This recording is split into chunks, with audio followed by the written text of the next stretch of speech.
नमस्कार, आप देख रहे हैं जॉनिस पर आपके साथ में आंचल श्रीवास्तव। आज हम बात करने वाले हैं होलाष्टक के बारे में।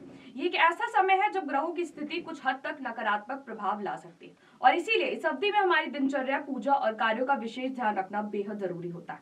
होलाष्टक 24 फरवरी से 3 मार्च 2026 तक रहेगा। इस 8 दिनों की अवधि को विशेष रूप से पौराणिक मान्यताओं में बहुत महत्व दिया गया है। इस दौरान फाल्गुन अष्टमी से लेकर होलिका दहन तक मांगलिक और शुभ कार्यों पर रोक लगाई जाती है। विवाह, नए निर्माण, वाहन की खरीदारी या अन्य शुभ कार्यों को इस समय आरंभ करना अनुकूल नहीं माना जाता है। ज्योतिष शास्त्र के अनुसार इस अवधि में किए गए ऐसे कार्य कभी कभी मुश्किलों, कलह या रोग जैसी परेशानियों को जन्म दे सकते हैं, लेकिन इसका मतलब ये नहीं कि ये समय व्यर्थ है। होलाष्टक के 8 दिन पूजा पाठ और धर्म कर्म के लिए सबसे सर्वोत्तम माने जाते हैं। इस दौरान भगवान हनुमान, भगवान विष्णु और भगवान नरसिंह की उपासना करने से सभी बाधाएं दूर होती है। साथ ही महामृत्युंजय मंत्र का जाप करना अत्यंत लाभकारी माना गया है। तो आइए जानते हैं होलाष्टक में हमें क्या नहीं करना चाहिए।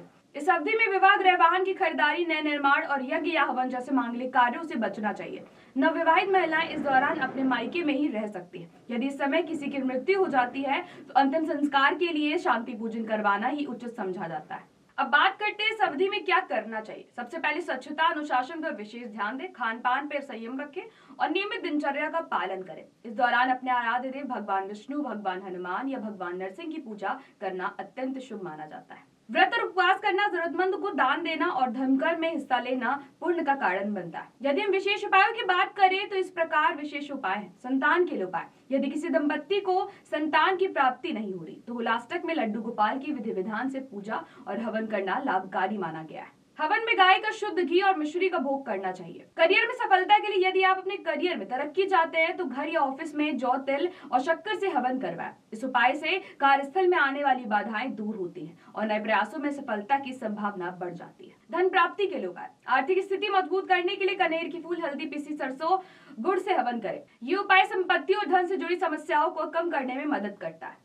स्वास्थ्य के लिए उपाय, स्वास्थ्य सुधारने के लिए महामृत्युंजय का जाप करें। इसके बाद गुग्गल से हवन करने पर असाध्य रोगों से मुक्ति मिलती है और शरीर संवेदना में सुधार आता है। सुखमय जीवन के लिए उपाय, यदि जीवन में दुख और तनाव है तो हनुमान चालीसा और भगवान विष्णु सहस्त्र नाम का पाठ आरंभ करें। इससे मानसिक शांति, सुख, समृद्धि प्राप्त होती है। होलाष्टक का ये 8 दिवसीय समय भले ही कुछ कार्यों पर रोक लगाता है, लेकिन पूजा, व्रत और साधना के लिए एक अनमोल अवसर भी है। इस समय अपनी दिनचर्या और आध्यात्मिक जीवन पर ध्यान देकर आप न केवल जीवन में सकारात्मक ऊर्जा ला सकते हैं, बल्कि आने वाले होली के त्योहार को भी खुशियों और उत्साह के साथ मना सकते हैं। तो इस होलाष्टक अपने जीवन को अनुशासन, पूजा और भक्ति के रंगों से भर दे। याद रखिए, सावधानी और सही उपाय आपके जीवन में सुख, शांति और समृद्धि ला सकते हैं। तो ऐसे देश और दुनिया की बड़ी खबरों पर नजर रखने के लिए आप जुड़े रहिए जॉनिस के साथ। नमस्कार।